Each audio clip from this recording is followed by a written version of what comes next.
We now know when Omar Berrada is going to be starting work at Manchester United as a new CEO, but more importantly, I'm going to go through the 5 things that this man has to get right at Manchester United for us and him himself to succeed. We've got updates on Carrington and the redevelopments there coming out of Manchester United right now, and everything else going on with the football club regarding transfers. But more importantly, let's get straight into what the hot topic is. It is still Berrada, it is still the future Manchester United, but what are them 5 things that Berrada has to get right at Manchester United to make this club great once again? I'm Adam, this is FUTV, Forever United TV. Welcome along, everybody. If you like your content a little bit different, a little bit of pizzazz on the side, then do hit that subscribe button. I'm here for you guys, live, on the go, all over the country, just bringing it straight.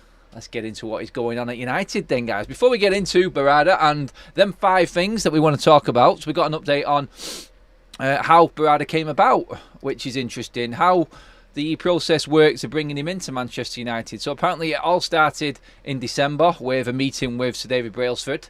That then moved across after that progressed and went positively to Sir Jim Radcliffe, and they spoke combined as well, and then it moved across to the Glazers, who were also fully on board with Berrada coming into Manchester United, as we've already spoken about. But yeah, it was Sir David Brailsford who started things off. This all was cooking in December, and United moved very, very quickly. Credit to the football club, credit to everyone working there, and it's good to see United moving in the right direction altogether.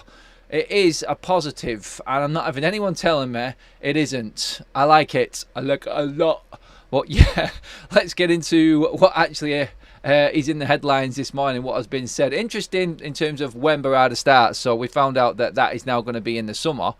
So looking at a story in the papers this morning, reads, incoming Manchester United CEO Omar Berrada has been placed on gardening leave until the summer following his shock decision to quit Manchester City.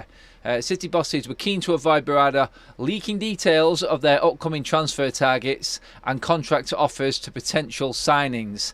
So basically, he's got a little bit of a he's got a bit of a gag going on there. He's not allowed to talk to anyone. Gardening leave. That reminds me of that's quite familiar actually. That scenario actually, with not being able to say anything, or people telling you that you can't actually do anything, or stopping you working, and breaches and all of that. I wonder where I've heard that from before, actually. Yeah, anyway, let's move on. I'm sure it'll come to me. Everyone in the chat, I hope you're doing well. Let's get into Berrada. What are them 5 things that he has to do to get Manchester United back to the top? Well, let me just adjust my mic, sorry. I'm all over the place there. Yeah, merch is out as well, guys. Link in the description. Rocking the red again. Rocking the red, get in there. Anyway, let's get into what them 5 things are. Number 1, which I think is priority for everybody right now at Manchester United. All the fan base, I think everyone can agree that there are plenty of players that shouldn't be there. Number 1 for Berrada is selling players. Now, you may just think, yeah, that's an obvious add-on. We can sell players. We're in the middle of doing that now, in fact. Well, no, we're not. We've got players stuck here. So Berrada has to figure out a way of getting rid of players that are just lingering around. The ones with them contracts that we know about. Can we work out a deal where it's maybe cut price, cut losses? Can he see the finances in actually getting rid of a player? And that player that is stopping someone else coming through. But more importantly, when you look at selling players at Manchester United, and this is where everyone's going to be glued in watching Manchester United to what happens, is the safe players, I call them. So I've got my blockers. You all know about the blockers. They're them deadwood players that are just in the way of any progression of youth. The ones that Ed Woodward bought, Ole Gunnar Solskjaer, Jose Mourinho, players that just aren't cutting it at United and are not going to take United to the top. You know about them. They're my blockers. The ones that we're talking about now are the safe players. And the safe players are players like Bruno Fernandes, Marcus Rashford, the ones that everyone just accepts they're going to be at the football club. Is that going to be an acceptance for Manchester United now going forward under this new regime?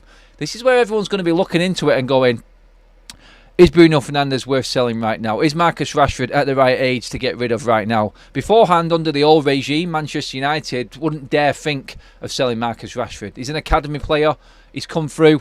Well, you only have to look at City's model and looking at the players that have come through their academy under the Berrada era, or well, he's worked there alongside Chicky as well on the sporting director side of things. You've got to look at that and go, right, who's come through? Who have been them bright spark players that have come through? Them ranks at Manchester City have broke through now. Well, obviously the main one is Phil Foden. He has come through, but look at the likes of Cole Palmer.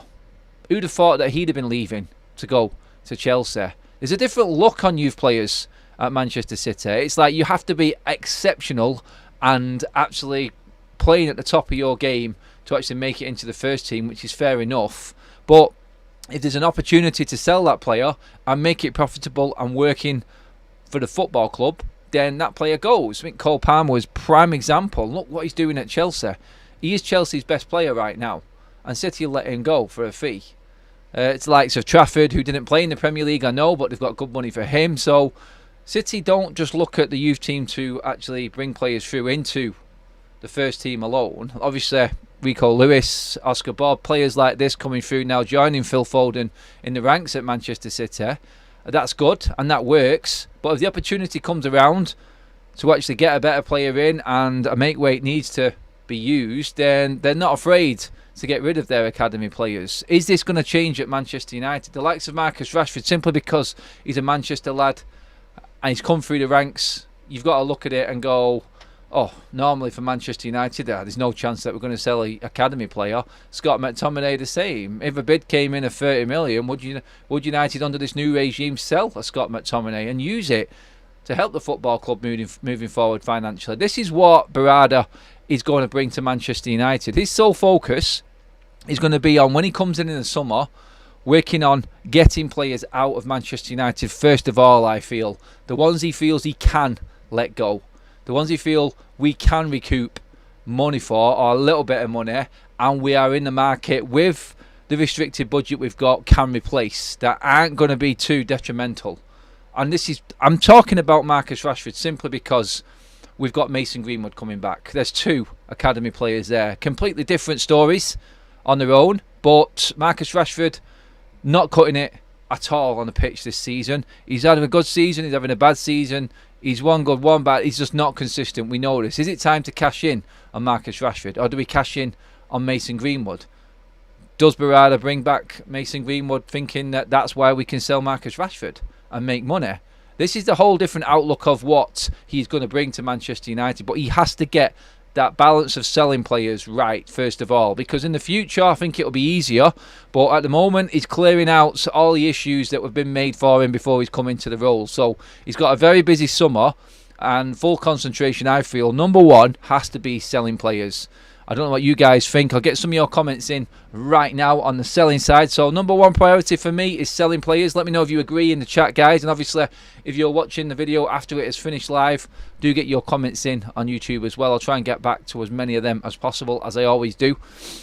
Dobby, did Adam just try to make a gag joke? No, I did not. Tank says Casemiro, Varane, Bruno, Rashford all need to go amongst so many others. So many others? That is a good chunk of our first team players right there, mate. Simpson, the grass on...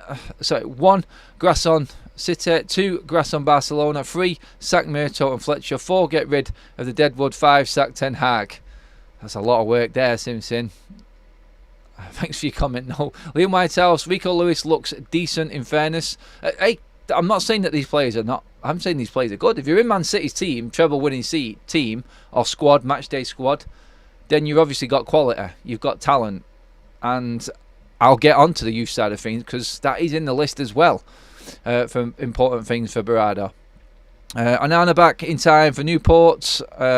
Altai will never get to play. Eto really dislikes him. He does. That fallout hasn't been rectified at all.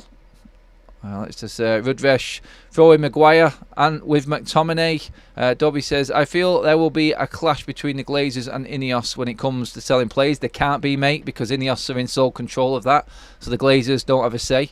Take Rashford, for example. Ineos might want to cash in, but the Glazers won't want to lose social media. Doesn't matter, mate. Ineos have got full control of sporting operations. If they want to sell players, they will just sell him. This is why it's different. And like we keep saying to people, why it's so important that everyone just looks at it and goes, the Glazers cannot influence what Ineos want to do on the sporting side of things. Yeah, when you're employing a CEO, that has to be a joint decision because the CEO obviously runs both sides, so it's key. And the fact that they've worked together on that so quickly is a positive, like I said at the start. The fact that Manchester United now are looking ahead to the summer with that man in charge, you have to think that we are on the right track there. Please give the video a like, everybody. Let's get up to that 100 mark as quickly as possible. We are already well on the way, so please give the video a like and do hit that subscribe button as well, guys. We have our first super chat in of the day from Sunil. Says, rid of Deadwood, players like Bowen/Palmer are outperforming McTominay, Rashi every week. Can't handle going to OT every week, not knowing what to expect. It's a tough one going to Old Trafford at the moment. Like, the expectation level has dropped so much. It's more of hope and just that something might change and something is different. Top Cat says, Rashford has to go for me. 80 million all profit from financial fair play side of things. That's true because he's an academy player. Going forward, if we bring in real talent, Rashford can't be on the bench with 300k a week salary. McTominay can. Squad player, definitely. Darren, City have got a production line of academy players. They've made 170 million in the last 3 years from selling academy players. Most of them hadn't played a single game for the first team. And coming to it, I am Darren. It's a good point, and this is what Berrada will bring to Manchester United, definitely. Let's move on to number 2.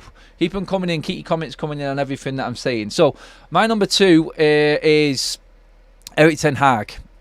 Now, I'm meaning not in sacking Ten Hag, not in giving him a new contract, but mainly in how Erik ten Hag has to fall in line with this new structure. I think he needs a new contract, or not so much new, a restructured contract. He needs to know that his last year at Manchester United, if he has survived this season, in fact, and obviously I feel like Berrada will be able to look at this properly in the summer, judging off how the rest of the season has gone. And his decision may be easy. He may think that he's just not good enough. And if he isn't willing to fall in line, it's just made his decision easier because he's not performed on the pitch with the old regime and what he's had and what power he's had before.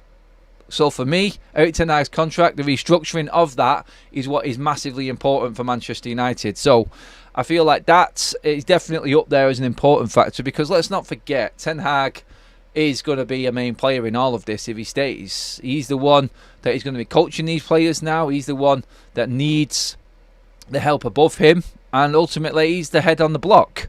He's the first one that's going to be sacked out of anyone once everything is set in stone for Ineos and we head into next season, if Ten Hag is there. Which is why it's important that Ten Hag is, and the Ten Hag issue is rectified by Berrada, i.e., if he stays that last year of his contract, I think he needs to perform. Even if he gets Champions League football this season or wins the FA Cup, gets us back in Europe, I think that'll be enough for him to stay, personally. Although I don't know. It's completely different now at United with Ineos coming in. So it may not be the case. But with Ten Hag, I feel, looking at this right now, I wouldn't be giving him a new deal if he did get into the Champions League. I think the new structure should be pretty much, if you're not performing or getting consistent style of play and football and being in the Champions League year on year, you'll get your contract unless it goes drastically wrong. You'll see it out. You won't get a new one. And Manchester United should be able to let managers go without paying stupidly big compensation payouts. Again, money that we've wasted over the years doing that is something now that I think will be a thing of the past. Comments, guys, on Ten Hag being my number 2. What do you think? Getting a structure in place, selling players is next after that. We must be looking at people now in order to get our transfers in place. McTominay, Sancho and Maguire should be the first to go. New approach, no one is safe, says Tank. Yep. Sunil, how's you all doing? Hope everyone is good. We are good, my friend. Damon says, when we sign new players, performance-related pay and a possible dismissal or sell-on clause if they aren't playing for the first team for a certain amount of time. I don't know how they'll structure that in, but I'm guessing there will be some clauses more often than not now going forward with player contracts. He is big on player contracts. We know that from what we've seen and the video footage that we've seen of him talking about players and who gets what. And just staying in balance with the affordability, the 60% rule of the turnover and everything like that, and how much wages cost. This is all his area of expertise, thankfully, because it's something that we have been so crap at. It really has.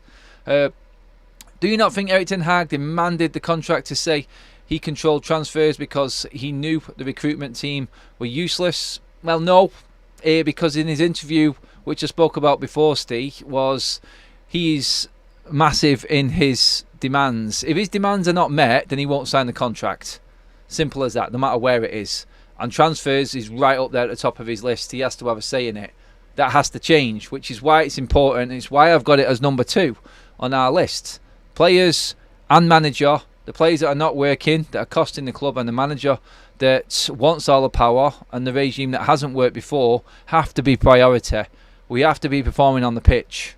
That is the ultimate, and that starts with players and manager. It does. So I think Ten Hag, I've already said he's on board ground. He needs to be in the Champions League. He needs to either get there or win the FA Cup, get United at least in the Europa League. Conference League isn't good enough. Definitely not.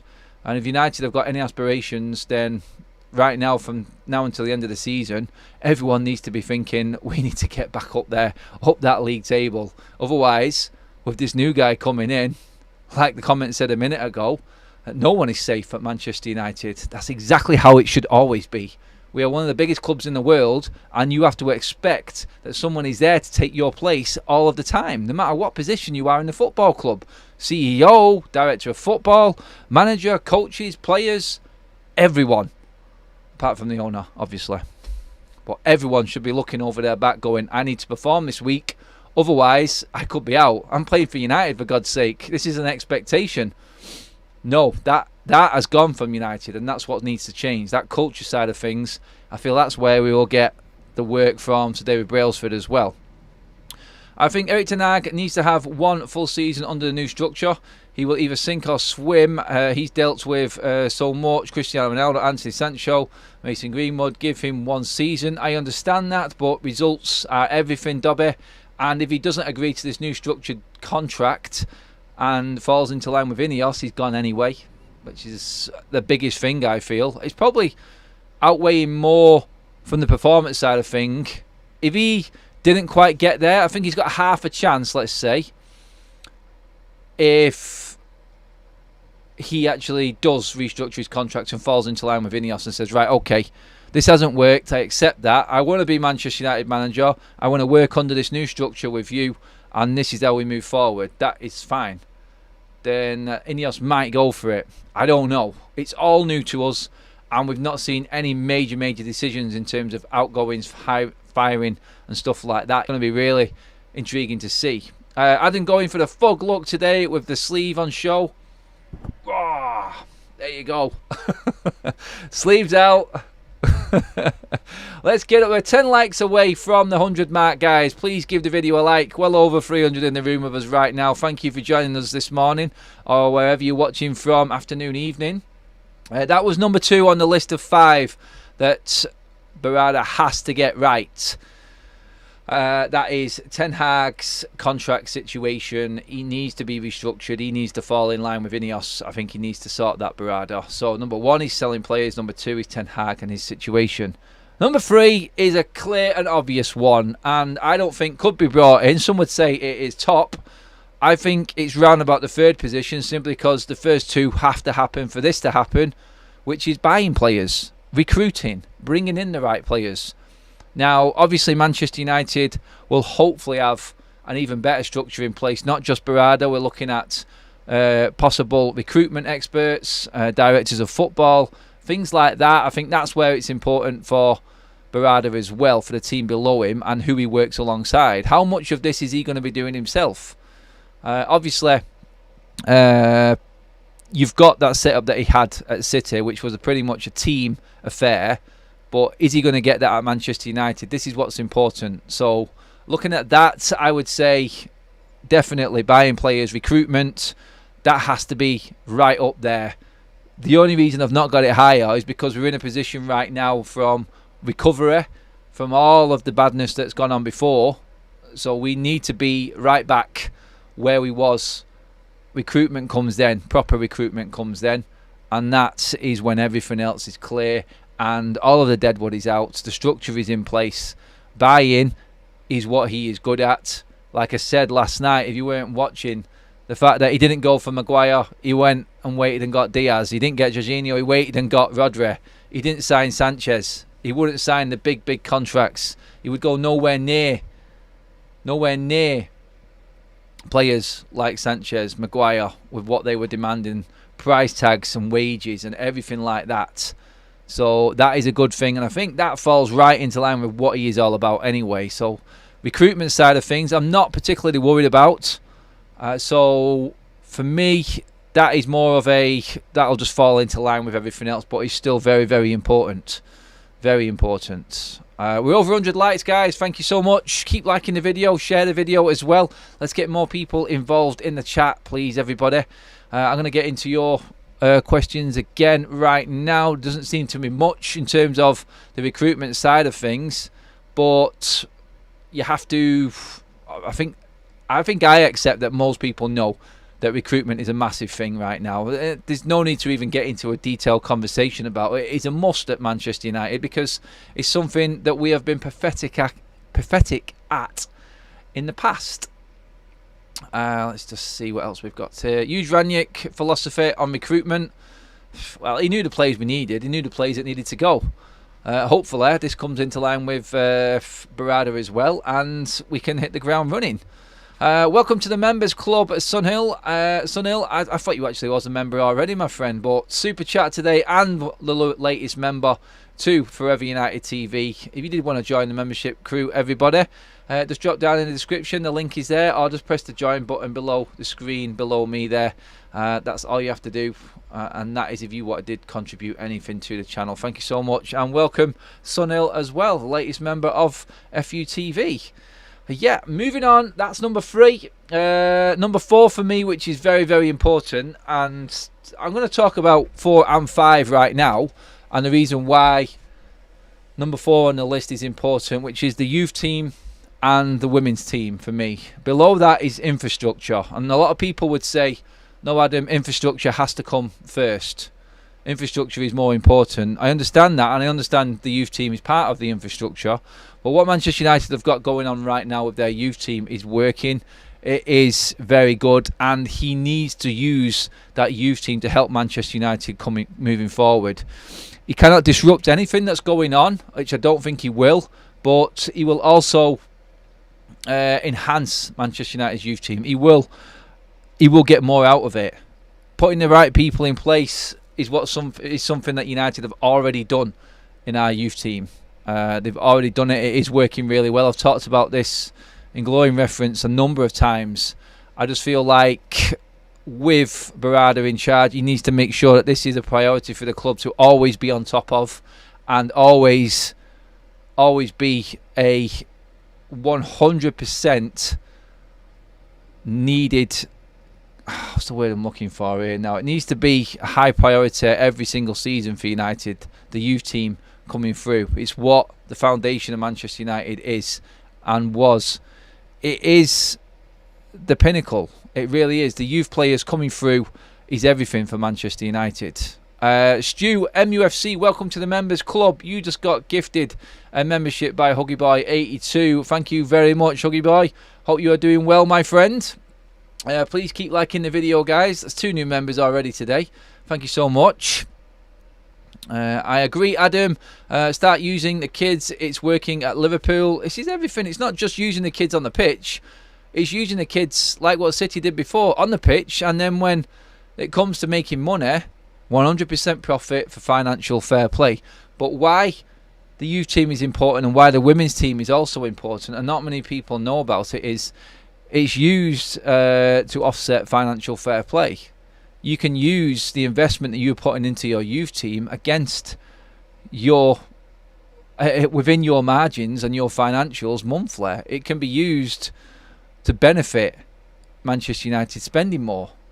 You can actually lose more because you can put the youth team expense, you can put the women's team expense. It's all with the infrastructure and sustainability rules.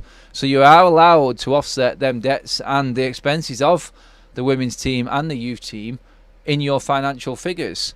So it's about playing it clever. I mean, look what City invested in their youth team and the women's team. They've got their own little stadium.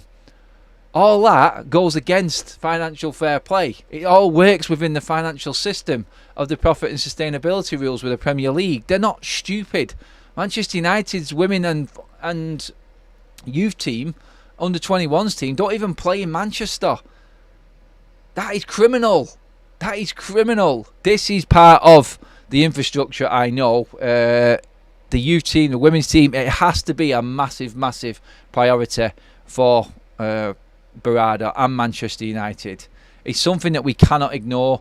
It's something that is always going to just earn the club more money, for one, and can be used to offset against financial fair play as well.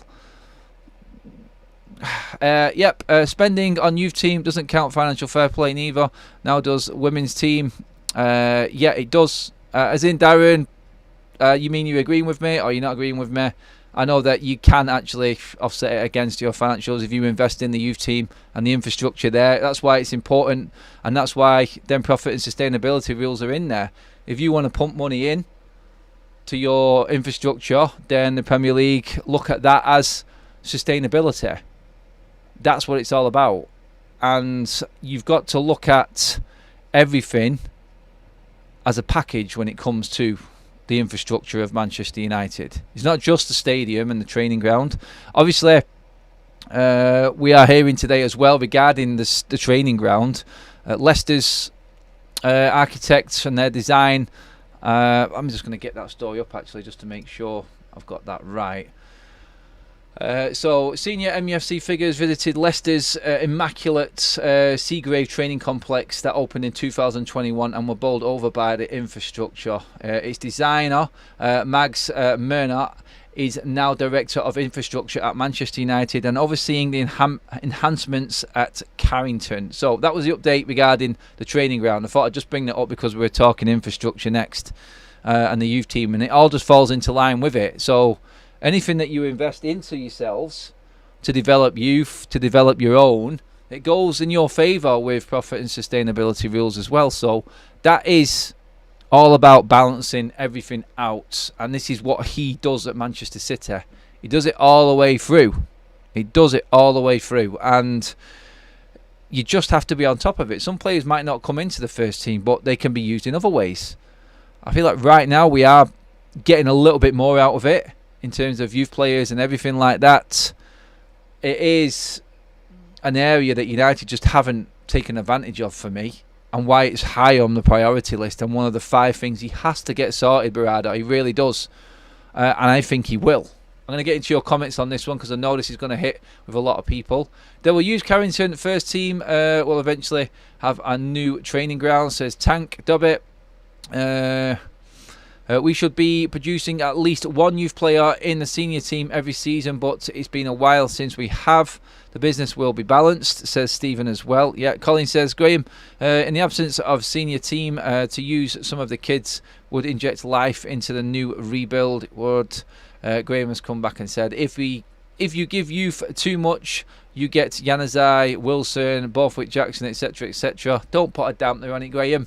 We know what you mean, mate, but with Berrada, this is why I feel it's the balance of the infrastructure, the youth team and everything like that.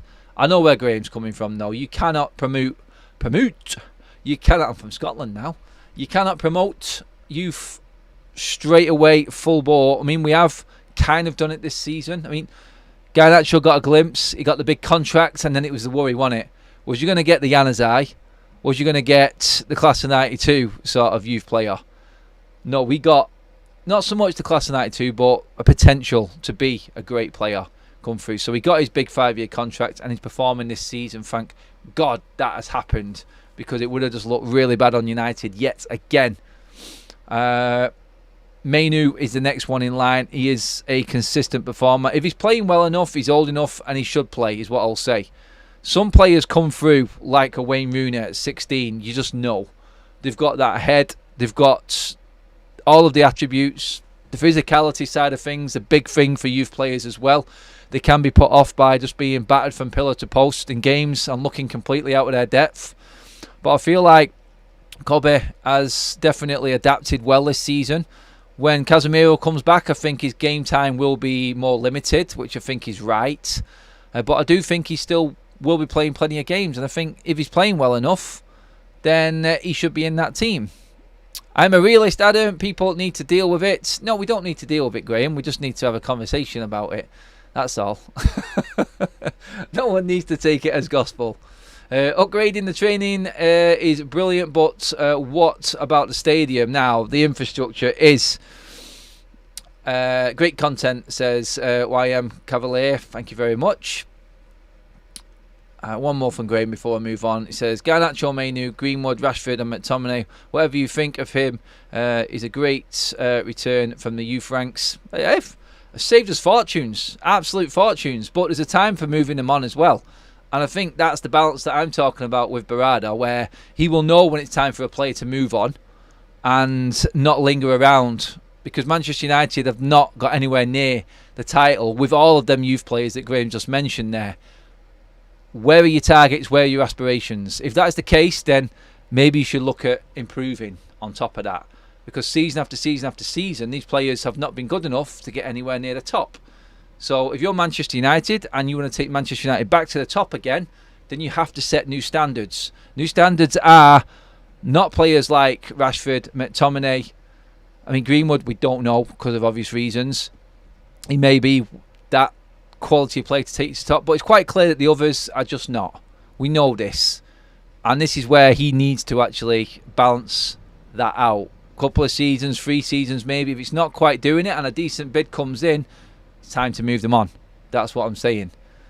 Infrastructure at number 5, alongside the youth team and the women's team, is very important, and they need to be before the infrastructure, maybe of the stadium.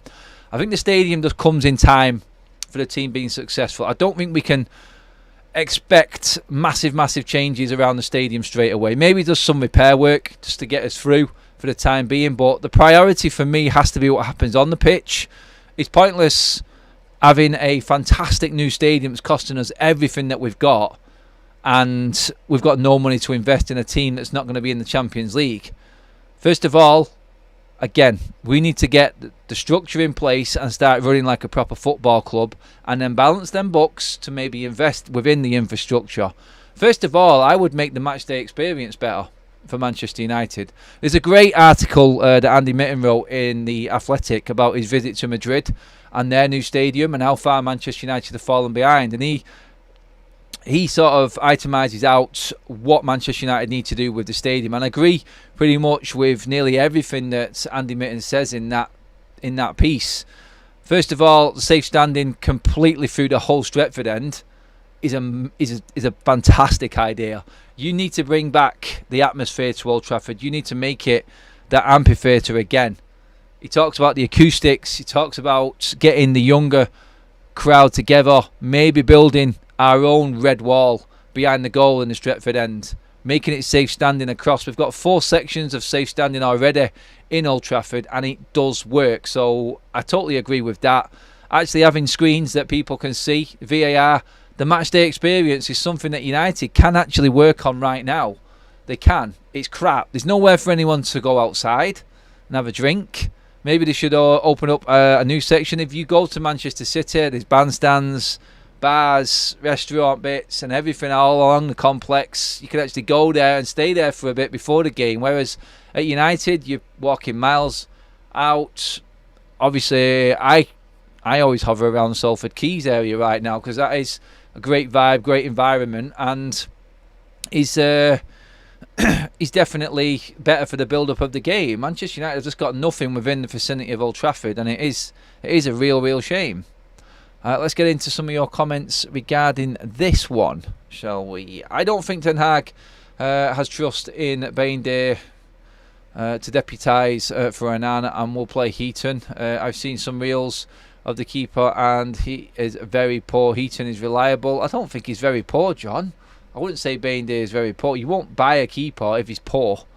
I mean, Heaton's got clangers in him as well. I love Tom. I think he's a great professional.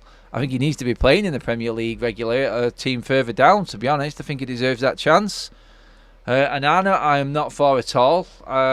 I was for coming in, but the way he's played, he's changed my mind. He has. You can't have a keeper that bad at Manchester United. Maybe this is another issue that Berrada is going to have to settle and deal with, because if a new manager does come in, then we could be looking at wholesale. Are we willing to work with Ten Hag, i.e. is Ineos willing to work with Ten Hag and get some new rules put in place and a new structure in place? Or are we just going to be going full on, this is Berrada, Jean-Claude Blanc, Brailsford, whoever, all of Manchester United's new structure under Ineos, and everyone falls into line with it, including the new manager that comes in? This is what you've got to look at, I feel, and this is the ultimate balancing act in all of it. It's new manager, I feel, is easier for Ineos to completely restructure. Ten Hag, I think it's a bit more difficult. There is a little bit of give and take within that conversation. And again, we're talking about infrastructure and how it works, and our list of the most important things that Berrada has to do in his new CEO position. And it all comes back to making it work on the pitch, which takes us back up the list from infrastructure through youth team and the women's team to buying players to Ten Hag and selling players. That's why them two are number 1 and number 2 on the list of the most important things for Berrada to get right at Manchester United. First of all, out the box. That's what needs to happen, I feel. Keep liking the video, please, guys. Can I get an update on how many likes we've got, mods? Have we hit that 150 mark? Please let me know. John says 100% agree on Onana. Need to build from the back and defence, and keeper need to trust each other. Great video, mates. Enjoying the watch, recovering from pneumonia. Wow, hope you're doing okay there, John. Look like you're a bit of a trekker. I know you're in on a lot of the comments as well, mate. Hope you recover well. Can everyone take a second to tickle the like button, please, says Gray. Yes, let's do that, please. Just take away his veto power. That is one way of doing it, and that, I think, tank will be Ten Hag gone. If he is going to stick to his own philosophy and what he stands for, like he said in this interview when he took the Manchester United job, then if they take away that veto, then bye-bye. See you later, Eric. We have 160 likes, guys. Thank you so much. That is brilliant. Let's get liking it more before we finish up. I just want to get your comments on everything now. Do you agree with my order of importance? Get your comments in the live section right now. Like I said, you talk about infrastructure, youth team, women's team, buying players. It all pushes you straight back to the top 2.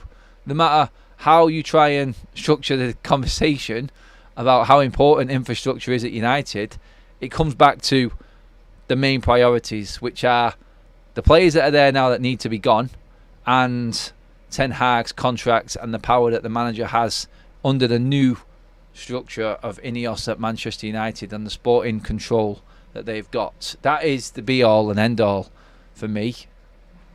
500 likes and we get Adam going blonde. It's never going to happen. You're never going to get them 500 likes in a live stream. I don't think you've got it in you, Dobby.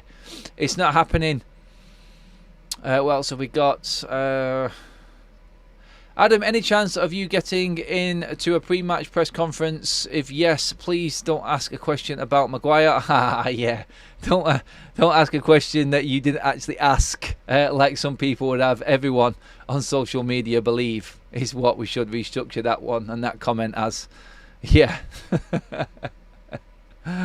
What else have we got in the comment section? Scott McTominay needs to go in the summer period. Maybe he will. Maybe he won't. Have you seen the new Scott McTominay advert, everyone? The goal advert for Predators. Yeah. Go and have a look first.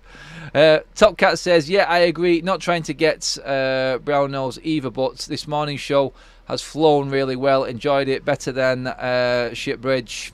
Thanks for that, Top Cat. Love that. This is what it's all about. It's different content, everybody. That's what I'm bringing, and it is all about your opinions alongside it. That's what it is. That's what I want to build this channel on. We have got lots of different content coming up. I am working on something completely different as well, which is also coming up. I'm going to keep you posted. I can't say anything about it just yet, but hopefully it all comes off and I can let you guys know soon enough.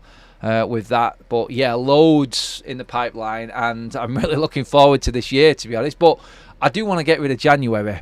January has been crap.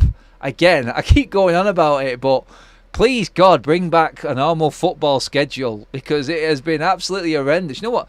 Coming back after Christmas is always hard. The weather has been shocking, absolutely shocking. You can't get out and do anything. There's been no football on the TV. It's been the quietest January window ever. Thank God for United moving quick and making Berrada and giving us some real juicy stuff to talk about, I say. But yeah, Lewis, hope you're doing well, my man. Ed Barrett, one missing item on your list. Provide enough damaging evidence to relegate City. He's been gagged at the moment, hasn't he? So we found out as well now that Berrada is going to be coming to United and starting work in the summer. He's on gardening leave right now. Some companies do that, actually, and stop people doing anything or talking about anything. Actually worried about giving transfer targets away was the story that came out of the papers this morning. Why City have put Berrada on gardening leave.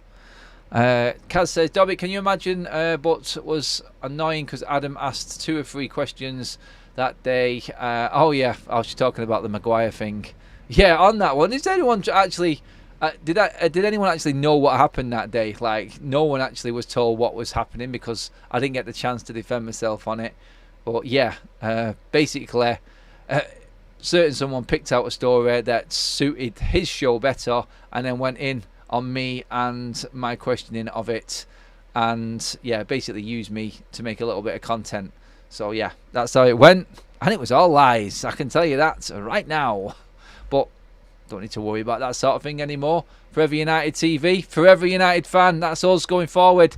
Guys, thank you so much for tuning in to this morning's video. It has been a blast. I've loved it. It's flown along. Good to get some decent context into some decent content as well, isn't it? But yeah, thanks for all of your input. New members, super chats. I've had a ball this morning. Thank you so much, everybody. I will see you later on this afternoon. 6:30, we're back tonight as well, as always. Do join us then. Like, share, and do subscribe if you are watching for the first time. This is your type of content. Get on that like button, subscribe, and hit that bell notification. You will know, because if there is any extra content coming, I'll be all over it. And it will just pop up on your phone, tablet, TV, computer, whatever. That's it for now, guys. I'll see you.